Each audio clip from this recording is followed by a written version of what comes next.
दोस्तों, क्या हो अगर मैं आपको कहूँ एडोल्फ हिटलर, जिसने इतिहास के सबसे काले अध्यायों में से एक लिखा, यह मानता था कि उसे किसी दिव्य शक्ति द्वारा चुना गया है। उसका सत्ता में आना सिर्फ एक राजनीति का रिजल्ट नहीं था, बल्कि उसके अनुसार इसमें कई अलौकिक शक्ति भी शामिल थीं।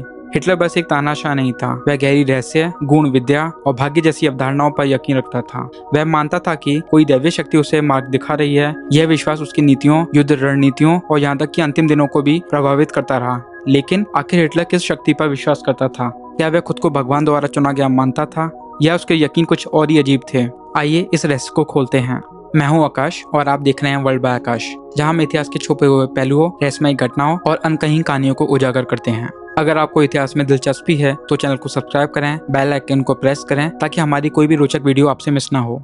सन 1889 में ऑस्ट्रिया में जन्मे हिटलर का पालन पोषण एक कैथोलिक परिवार में हुआ था। बचपन में वह इतना धार्मिक था कि उसे पादरी बनने तक का विचार किया, लेकिन जैसे जैसे वो बड़ा हुआ उसका दुनिया को देखने का तरीका बदलने लगा।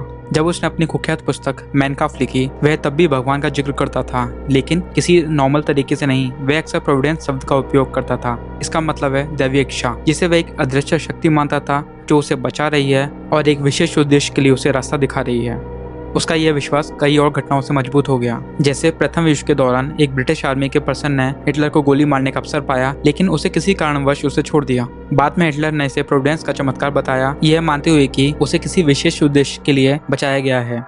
लेकिन हिटलर का विश्वास सिर्फ ईश्वर तक सीमित नहीं था, बल्कि वह रहस्यवाद और तंत्र विद्याओं से भी जुड़ा हुआ था। नाजी सरकार ने कई प्राचीन अवशेषों की खोज करवाई, जैसे Holy Grail, Spear of Destiny, और यहाँ तक कि तिब्बत में भी रहस्यमय शक्तियों की तलाश की गई।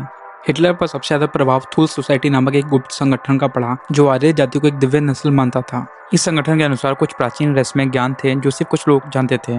इस तरह के विचार नाजी प्रचार में समाहित कर दिए गए, जिससे आर्य जाति की श्रेष्ठता का भ्रम पैदा किया गया। अब बात और भी खतरनाक मोड़ लेती है। हिटलर ने अपने भाषणों में कई बार ईसाई धर्म का उल्लेख किया, लेकिन असल में वो पारंपरिक ईसाई धर्म को पसंद नहीं करता था। उसका मानना था कि दया और करुणा एक कमजोरी होती है। उन दिनों की बात है, हिटलर ने एक फेमस डायलॉग दिया, हम सिर्फ एक आंदोलन नहीं, हम एक धर्म है। हिटलर और उसके करीबी सहयोगियों ने एक नया नाजी धर्म बनाने की योजना बनाई थी, जिसमें पारंपरिक ईसाई धर्म की जगह नाजी प्रतीकों, पुरानी मान्यताओं और खुद हिटलर की पूजा की जानी थी। हिटलर ने कभी खुद को भगवान घोषित नहीं किया, लेकिन वह अपने को भविष्यवक्ता या भाग्य द्वारा चुना गया एक व्यक्ति मानता था। उसका मानना था कि वह इतिहास में एक महान भविष्यवाणी को पूरा कर रहा है। 1941 में उसने कहा था, मैं उसी रास्ते पर चलता हूँ जो प्रोविडेंस ने मेरे लिए तय किया है, जैसे मैं एक नींद में चलने वाला व्यक्ति हूँ। इस कथन ने साफ किया कि वह किसी दैवीय शक्ति के संरक्षण में होने का दावा करता था, और यही तरीका उसके अत्याचारों को सही ठहराने का एक तरीका बन गया। अब सबसे बड़ा सवाल, जब हिटलर की नाजी सत्ता ढहने लगी तो क्या वह अब भी खुद को चुना हुआ मानता था? अप्रैल 1945 में जब सोवियत सेना बर्लिन के करीब पहुंच गई, हिटलर ने किसी महान योद्धा की तरह लड़ने के बजाय एक बंकर में छिपना चुना। क्या उसने अपना अंत महसूस कर लिया था कि दिव्य योजना केवल एक भ्रम थी, या फिर वह अब भी मानता था कि धोखा दिया गया है? उसने अपने अंतिम दिनों में विश्वासघात के बारे में शिकायतें की, लेकिन उसने कभी यह स्वीकार नहीं की वो कभी गलत था। अंत में उसने आत्महत्या कर ली और अपने पीछे बर्बादी और क्रूरता की विरासत छोड़ गया।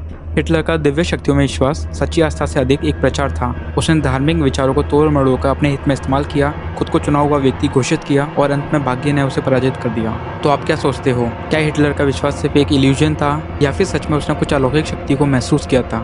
नीचे कमेंट्स में बताइए। अगर आपको वीडियो से कुछ नया जानने को मिला है तो लाइक करें, शेयर करें एंड चैनल को सब्सक्राइब करना ना भूलें। मिलते हैं अगले वीडियो में, तब तक के लिए जय हिंद, जय भारत।